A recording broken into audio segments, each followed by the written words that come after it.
कभी बनना तो बाज बनना, लेकिन कभी तोता मत बनना।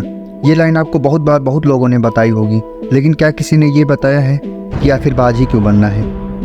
आपको ये तो पता ही होगा कि तोता बोलता बहुत है, लेकिन वक्त आने पर अपनी औकात दिखा जाता है।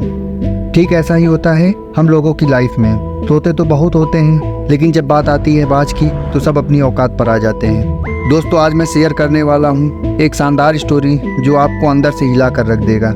एक ऐसी स्टोरी जिसे सुनने के बाद आप भी कहेंगे कि वाह, बनना तो बाज ही बनना। So now let's start the story.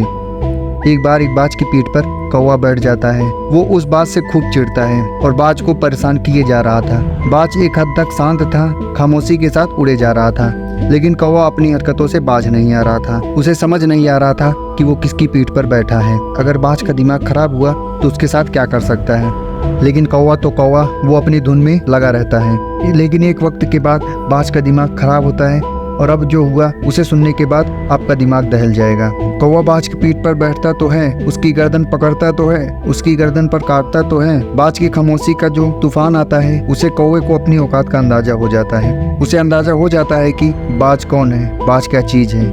क्योंकि एक वक्त के बाद बाज अपने पंखों को खोलता है और वो ऊंची उड़ान भरता है। कौवे को उस ऊंचाई तक ले जाता है जहाँ उस कौवे को सांस लेने में दिक्कत होती है, जहाँ से कौवा सांस तक नहीं ले पा रहा था। और कौवा जितना तड़प रहा था, बाज उतना ही ऊपर उड़ रहा था। अब ऊंचाई में मजा आ रहा था।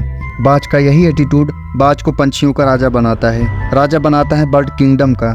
दोस्तों, ऐसा ही हम सभी की लाइफ में होता है। जब कुछ कौवे हमें तंग करने लगते हैं हमें जब हम अपने काम में बिजी होते हैं, तो जवाब देने का सबसे बेहतरीन तरीका है अपनी स्ट्रेंथ से जवाब दें, अपनी ऊंचाई से मात दें, अपनी साइलेंस से उनकी बोलती बंद कर दें। बाज की एक और बात जो मेरी पर्सनल फेवरेट है, जब बिजली कड़कती है, बारिश होती है, तब सारे पंछी घरों की तलाश करते हैं, लेकिन बाज ऐसा नहीं करता। बाज हालातों के खिलाफ खड़ा होता है, बादलों से ऊपर उड़ने लगता है, उन बिजलियों से ऊपर जिसे सारी दुनिया डरती है। और फिर जब सुबह होती है, बाकी के सारे पंछी आधे तड़प रहे होते हैं, आधे मर चुके होते हैं, लेकिन बाज शान से 70 से 80 साल की जिंदगी अपनी जीता है। बाज की बाकी के सारे पंछी अपने औकात में रहते हैं। तो अब डिसाइड आपको करना है, क्योंकि जो हालातों के खिलाफ खड़ा होता है उसे हरा पाना नामुमकिन होता है। वीडियो पसंद आई हो तो लाइक करना। आपको बाज और कौवे में से किसका एटीट्यूड पसंद आया कमेंट में जरूर बताना। ऐसे ही और रियल लाइफ मोटिवेशनल के लिए मेरे चैनल को सब्सक्राइब करना मत भूलना। धन्यवाद। जय हिंद, जय भारत।